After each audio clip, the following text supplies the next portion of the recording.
listening to Freedom Fastlane presented by Capitalism.com. This is the show about building businesses and investing the profits so that you can live life on your terms. And now your host, the future owner of the Cleveland Indians, Ryan Daniel Moran. Hey everybody, welcome to Freedom Fastlane presented by Capitalism.com. My name is Ryan Daniel Moran. Here on the show, we talk about building businesses and investing the profits.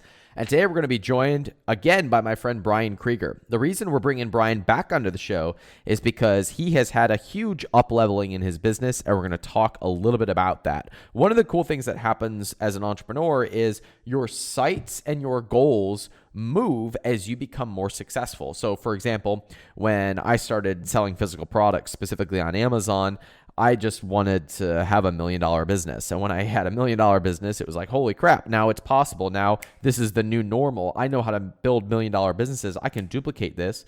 And I have duplicated it. Now I have multiple $1 million businesses. So then I want to have a $10 million business. And I've hit that point. And now it's, holy crap, now a $100 million business is actually possible. And you realize that the only thing that's been standing between you and more success than you ever dreamed of has been your mental mindset. A very similar thing happened to Brian. He left the corporate world 18 months ago when he had barely $1 million business. Now he has his sights set on a $100 million business. And we're going to decompress what it looks like for him to be plotting out that plan. So just to be clear, he doesn't run a $100 million business now. He runs a multi-million dollar business, not a $100 million business. But we're going to deconstruct how someone who comes from a really big company is now looking at a $100 million empire and how he plans to reverse engineer that and build something amazing. So if you're at that point where you're starting to grow as an entrepreneur and you're saying, how do I go to the next level? You're really going to benefit from this chat with Brian Creager.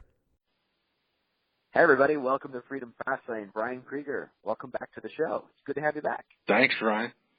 Great to be here.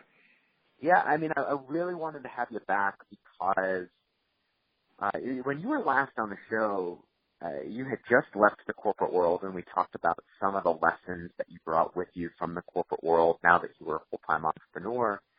But things have gotten a lot bigger for you since then, not only in terms of what you're selling and how you're approaching business, but back then you had your men's hair care products and you were helping new entrepreneurs, and then some things happened and things are a lot bigger, and I think the light bulb has really gone on. So would you just give us a high-level update on what's changed, and then we'll dive into some specifics? Yeah, absolutely. So I'm kind of a year and a half post the corporate world. It took me 27 months to hit my first $1 million run rate in the business. It took me 4 months to hit the $2 million run rate. And I'm pushing $3 million now. So, wow! Congratulations. Thanks. The takeaway from that is focus on your business, focus on what matters. And I spent a lot of time, even after I left corporate, bouncing around different ideas, doing different things, and didn't realize how burned out I really was. And it took me well over a year to really work my way through that. So, obviously for your listeners, there's people in the corporate world, there's individuals doing other things in other businesses, but take the time to recharge yourself and focus on your business, and you'll be surprised at the growth that you can achieve from that. What was the difference between going from 0 to 1 and going from 1 to 3? Why did that happen so much faster? Simply more brands and more products. The more products that you bolt onto your business, the more brands that you do that under, the wider you spread yourself, the more secure the business is and the larger the business grows. You've said this numerous times that products and brands feed off of each other, both in the cross-selling opportunities but also in the A9 algorithm, and it gives you more to take off Amazon as well. Right.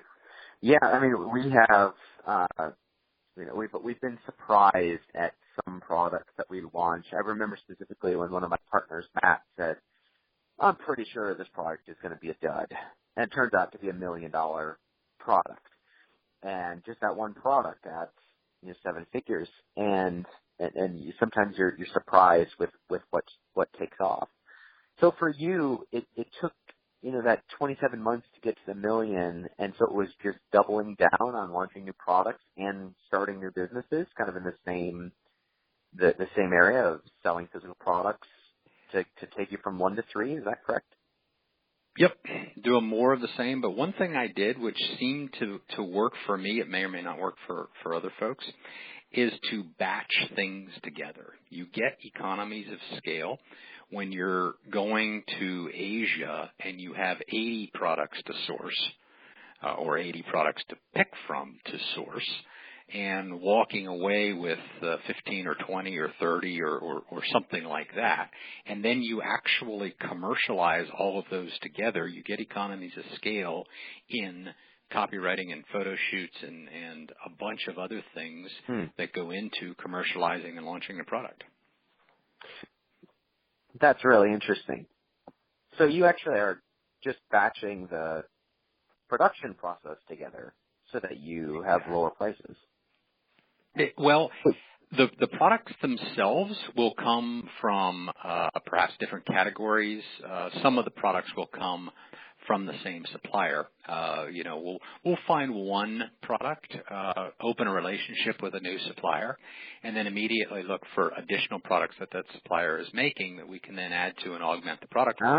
But we don't lose sight of, okay, just because the supplier's making it doesn't necessarily mean we can sell it or that there's a market for it. Right. So we continue to do our due diligence. But the key in batching is if it takes you 4 weeks to do everything it takes to launch a product, to do all the packaging and the artwork and the copywriting and the listing creation and the keyword analysis, and everything else that it takes to do all of that. If it takes you 4 weeks to do one, it might take you 6 weeks to do 6.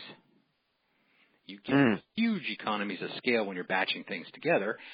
The flip side to that, of course, is something we were talking about a little while ago, and that is the financial implication of that when you go drop $250,000 on 15 or 20 or 25 products. And that's kind of a swallow hard moment when you're sending out wire transfers in that amount. Yeah, I imagine so. Well, Brian, I know that when we spoke last, you had your product line, and but I know things got a lot bigger for you when other people who came from different businesses started validating what you were doing.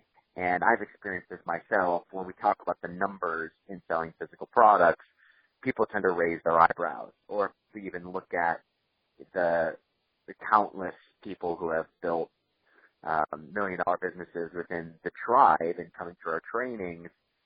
It tends to raise an eyebrow. And you had a similar experience with that where, someone looked at the outside and thought, how much bigger could this get?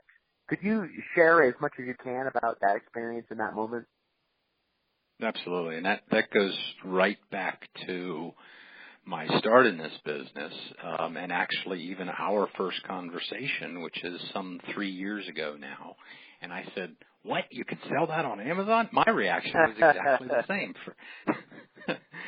For individuals that are not in the know about the potential of the marketplace, they are taken aback by the volume and the scale. But if you just pause for a moment and think about it, think about the size of the marketplace, think about the breadth of the product offering, it only follows that there's going to be tremendous businesses grown as a result of that marketplace. I think the number is something like 50% of the sales are third-party sellers or something like that on Amazon.com. Mm-hmm. So, in the hair care product space, it's in the beauty space. It is highly competitive, but it's also a large market. There are a lot of bottles of shampoo sold every day and every minute on Amazon.com. So what was that like when somebody else validated it, or what was his reaction when you kind of shared with him the numbers or how fast that business was growing? And did that shift anything in your perspective? So the interesting conversations that I've had with others, as I've kind of explained the basics of the business model, which are not that complicated, is, like you've said, the scale of the potential and also the portability of the activities that it takes to be successful across a broad range of product categories. If you really truly learn the mechanics of how to identify, commercialize, launch, and grow a product in one space, you can replicate that process across other spaces. And one of the cool things I'm working on right now is actually systematizing the product research and market research side of this so that we've got a similar templated process which is scalable irrespective of the type of product. Now, the cool thing with that is we can take this huge market and apply the same methodology across almost any product. And I've started saying and using the term that I would like to be the Procter and Gamble of the online physical product world, where in the sense that Procter and Gamble is a collection of different brands, some large, some not so large, and but what they do is they understand how to identify, commercialize, launch, and grow products in their space, which is typically retail, which is where 90% of the consumer economy remains through retail. Right. And to you, what does that look like, becoming the Procter and Gamble of the online space? What will that take? How big do you want to take it, and what's your plan to get there? My sense is it would be at least a $50, if not $100 million revenue company. It's going to take people. It's going to take products. It's going to take dedication. It's going to take a lot of luck and some decent product selection as well. So there's a lot of different things that will go into this, and quite frankly, any business that any of your listeners are looking to build. But also, I would encourage folks to not lose sight of the strategic objective. Number one, the strategic objective of what they're trying to do. For me, it's to build a multi-brand, multi-product company. It's going to be a different strategic objective for somebody else. The second thing to not lose sight of is why you're doing this. And that has been a very strong realization for myself over the past 12 months. And that's really for my family and my kids. And I know you've got a young daughter as well. Mm-hmm. And the energy and power I get from my sons is just amazing. And I think through the corporate career and all the trips that I took, now I can take my sons with me when I want to. And just did that last weekend. Well, that's fantastic. So that's a bold, well, some would say it is a bold aim of becoming a Procter and Gamble of the online space, and that it will take people and it will take good product selection. Obviously, you're doing at least part of it right to have gone from 0 to 1 and then 1 to 3. It's a different process to go, of course, from 3 to 100 million. So tell me a little bit about your process of thinking there. Sure. The mechanics, where the rubber meets the road, are going to be very similar. The structure behind that is going to be different. It's going to take people, the right management. It's going to take financial capital. You look at your inventory and how much cash is tied up in inventory, and it's going to take investment of time. And probably the two most important things in that are the people. If you can't find the right people to grow your business with you, for you, right beside you. Choose whatever you want, but you got to find the right people to grow. And I just hired another fellow a couple weeks ago, and he starts at the end of March, and just excited about growing the team. And as the company grows, my efforts move further away from the actual mechanics of directing a photo shoot, for example, or writing copy, and more towards making sure we've got the right people doing that on the right products at the right time. And do you imagine this over multiple brands? Do you think you'll have a few brands that just scale up? There are individual brands that are $50 and $100 million companies. So what do you expect it to look like?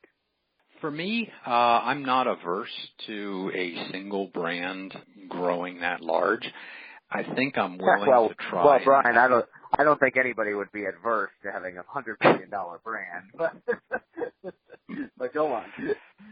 I think my chances of achieving that are greater the more brands that I have and the more systems and processes I have behind those brands to grow them.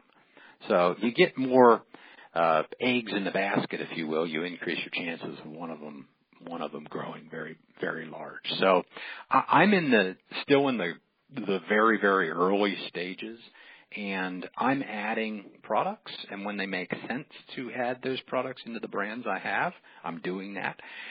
When it makes sense to add new brands, I'm doing that. As you probably have experienced, when individuals in your network find out that you're in the physical product space, everybody has a product idea and comes to you with, what do you think about this, and can I make this or sell this, etc. So some of those make sense, some of them don't, and they may or may not make sense to bolt into a current brand. And where they do, that's great. Where they don't, create a new brand and grow from there. That's one of the beauties about the shrinking of the supply chain between the manufacturer and the consumer. The manufacturer, and in the case of private label companies like ourselves, we're the manufacturer. We're shrinking that, and you get closer to the customer. You find out more about what they want, and you don't have to be a big multinational company with all of this engineering behind you to create a brand. You can do it from your basement or your home office or wherever you want to do. I know I have had a lot of fits in the last couple of years in terms of debt or raising money, and I realized that there can be an immense benefit to taking on capital partners or to even raising debt capital. And I know you've had at least similar shift because you've realized it can make you grow faster. Could you talk a little bit about that? And you mentioned to me that you at least qualified for a lot of outside lending. If you went that route, how would you deploy that capital, and where do you see that playing as part of your business? So one of the interesting things with the batch launch process that I described is it also batches the cash demand needed to grow your business. And you can bundle those that cash into a single, whether it be a 3-year term loan. Ideally, it would be great to have a business line of credit at LIBOR from a bank. That's typically not something that most small business owners have the opportunity. I'm almost there. I'm not quite LIBOR, probably LIBOR plus a point or two. But, as a physical products business, you're always going to have inventory. You're always going to have cash tied up in inventory. And the way you release that cash to continue growth is through taking on debt. And I'm speaking specifically about debt, not by taking on equity, because I think equity is a good thing early on, especially if your business is small like mine was. I brought on an equity partner almost a year ago now. Nice cash infusion. It's funded the staffing growth. It's funded the first couple batches of products. And now I'm in a position where I can go out to other lending sources, one of which, of course, is Amazon lending, batch that together, take a 1-year term loan from Amazon and grow, go identify and launch products. So by batching this stuff together, you can go to a lender with a package and with a bunch of ideas, and your lender is more insulated from a single product failure if you're batching together, because you're going to have product failures. But if you batch 20 of them together and 5 of them fail, the whole portfolio is still going to be attractive. Yeah, absolutely. Yeah, I like how you think about it as a portfolio, because most people think about it as a product or a product line, which I think is it's such short-term thinking. Yeah, and it requires something to, quote, work instead of building something that can be bigger than what you expect and really make a splash in the marketplace. Brian, you're bringing up Amazon a lot. If you're going to go Procter and Gamble, I imagine you're thinking bigger than Amazon as well. So where does that factor into your strategy? That is one of my core strategies for 2017, to take the successes from a revenue standpoint that I've had on Amazon and replicate that with the products that have been successful off of Amazon, and perhaps even look at product line extensions which may not be profitable on Amazon, but in the classic cross-sell, upsell, build the email list, could be incrementally profitable to the overall picture, and that's a key strategy for this year. And what does that involve? What does that entail? Is it retail, Facebook video? What are you kicking around there? Retail is a whole other animal, as you know.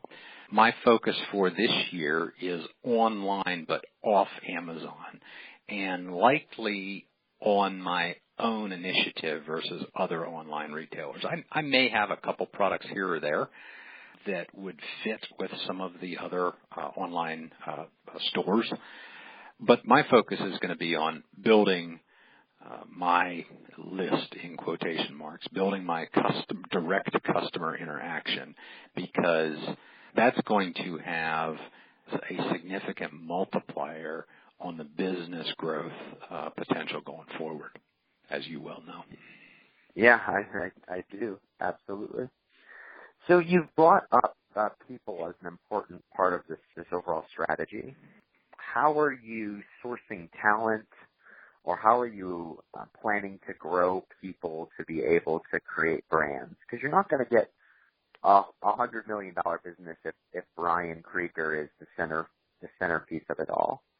So, you and I have talked privately about this, about how important this is. So how are you sourcing and keeping really good talent to be able to do that bigger than you could do on your own?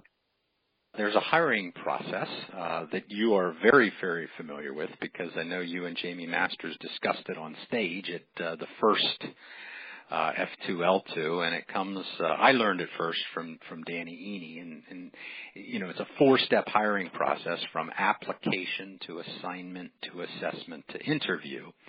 And it's actually applying a funnel type of methodology to hiring, where the application gauges interest, the assignment gauges ability, the assessment gauges fit, and by the time you get to the interview stage, you've got somebody that you know is interested in the job, can do the job, and is a fit with your company.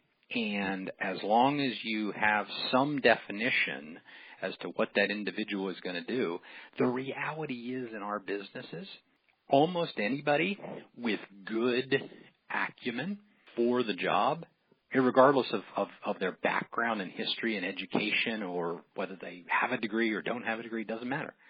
As long as you can pass them through a process, just like I described a process for identifying, commercializing, launching, and growing a process, I've got a process from Danny that you know about for identifying, vetting, and hiring people. And for me, it's more important to find somebody who's got that internal drive, that curiosity that wants to grow, because as a fast-growing entrepreneurial company, what you are working on today may or may not be what's important to be working on a month from now, or a quarter from now, or a year from now.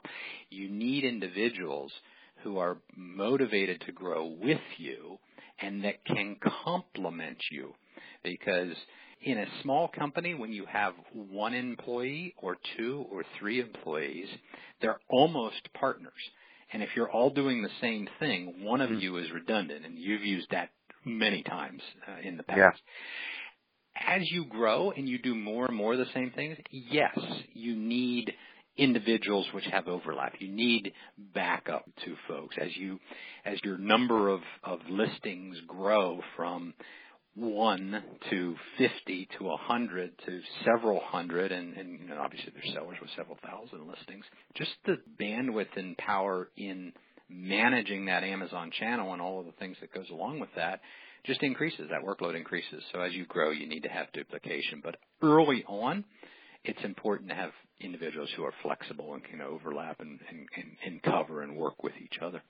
Brian, I don't know how big the corporate firm was where you worked, but you're used to dealing with bigger numbers and bigger capacity in more of a corporate setting. It's one of the things that makes you think big as an entrepreneur.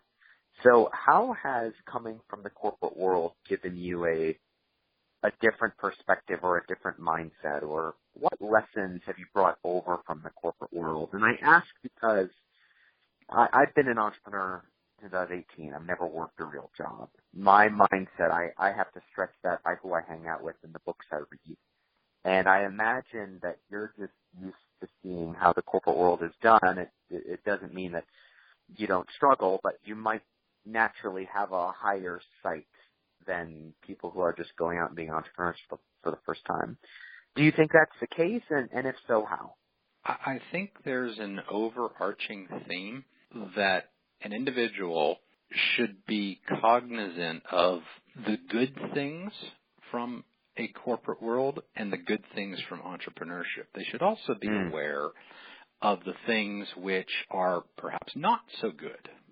The message there is to pick and choose, and it's going to be different for different people in different businesses, but to pick and choose those attributes which make sense for you and your business. So as a specific example, something I've taken out of the corporate world, my undergrad's electrical engineering, okay? I'm very regimented and organized and systematized, and I take away out of the corporate world the need to be organized, to have, not that every corporate employer is organized, far from it, but in my view, the more organized and structured a company can be, oftentimes the bigger they can grow and scale. Flip that around, an entrepreneur usually has a higher level of flexibility and zig and zag, if you will, as they're going down the path of their business. Meshing those two thought processes together is some of the magic in entrepreneurship, I think. So to have enough discipline to say no sometimes to that bright, shiny object, but to have enough vision to see the bright, shiny object. And meshing those together, and they're all judgment calls.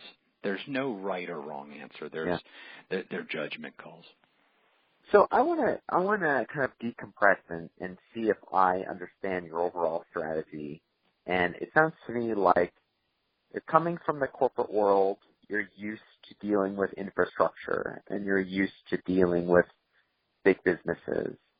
And because you have had the first success with that first brand and then the second brand, and now you've got a $3 million run rate, and you've been verified basically by outside people who say, I'm willing to throw money at this, or if you ever decided to raise money, I would be in. You see that the numbers make sense, and you know how to get economies of scale to be there to where you could build an empire of brands that allow you to be the Procter and Gamble or the Unilever of the internet. So that's my perception of what it is, the overall strategy in a nutshell. Am I at least in the ballpark of how you view what you're building? You're right exactly in the Cleveland Indians ballpark. Sounds like a great way to get the Cleveland Indians. We we have very similar mindsets on this and very similar strategies for how we're going to get there. And I do believe that people piece is so important to be able to do that.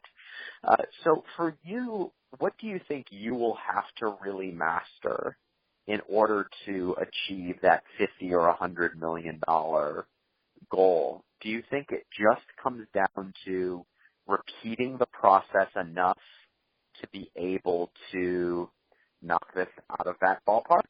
Or do you think it is more of that you have it more planned out than just we're going to duplicate a process I know works until we're at 50 to 100 million?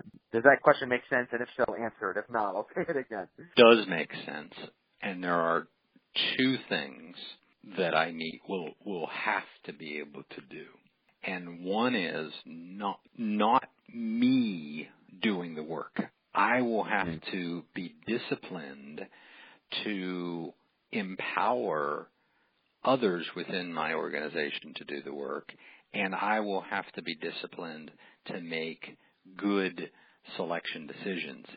And I know you've seen this because you've run your own companies.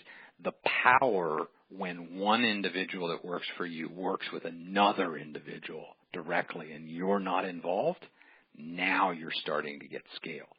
And I need to do more and more and more of that. So empowering people and having them feel as motivated by my vision and have it become their vision for whatever reason motivates them, that's probably 80% of my challenge to grow. The other 20% is finding and identifying the brands and products because they're out there, but you have to account for failure in products. And as we were talking about earlier about the portfolio of brands and products, and continuing to have that product pipeline that you can continue to grow and tap, because products also have a life cycle. They won't spike up to $1 million a month and stay there in perpetuity. Right. It would be nice if they did, but they don't. Riddle me this, Brian. My strategy, at least when I started this process, was through acquisition. So I just closed on a $2.3 million acquisition, and that is how I'm building my Procter and Gamble. So why did you decide to build rather than buy? I've not excluded buying. I've not closed any transactions. I've had some conversations and some opening discussions. Oftentimes, with the right people and processes, although this may change, but for now, oftentimes it's less expensive to build and grow your own brand. There are good points to acquiring. There are also you also get baggage, and you may bring in some good products in the brand. You may have to bring in some not so good products if you're acquiring an entire brand. But I don't think there's a right or wrong answer.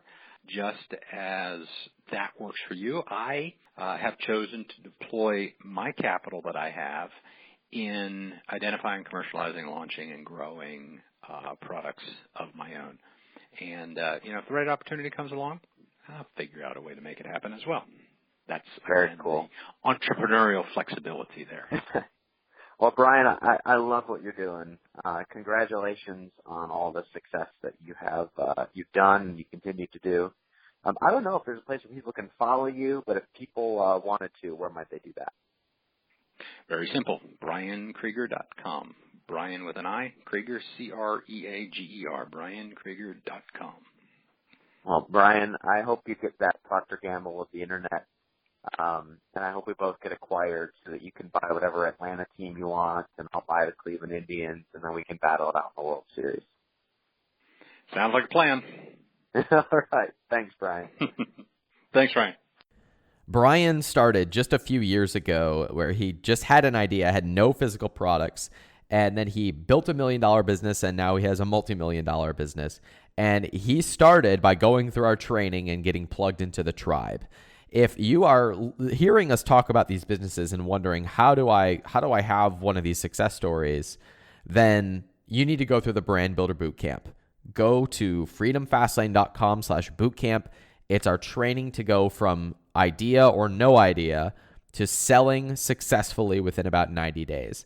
And then if you have physical products already selling and you want to be around other 7-figure business owners, you want to be around investors who can help you with capital, you want to be around retail partners who can get you into retail stores, you need to be inside of our incubator, which is called the Tribe. Go to freedomfastlane.com/tribe for full details on that. That is where you're going to meet the people who really help you grow, whether it is audience leaders or it is people who are doing cool things on Facebook, or it is other multi-million-dollar brand builders, or it is the person that can get you into that retail store or strike that deal. They're all inside of the Tribe. So head over to freedomfastlane.com/tribe and you can apply to join us inside of our incubator.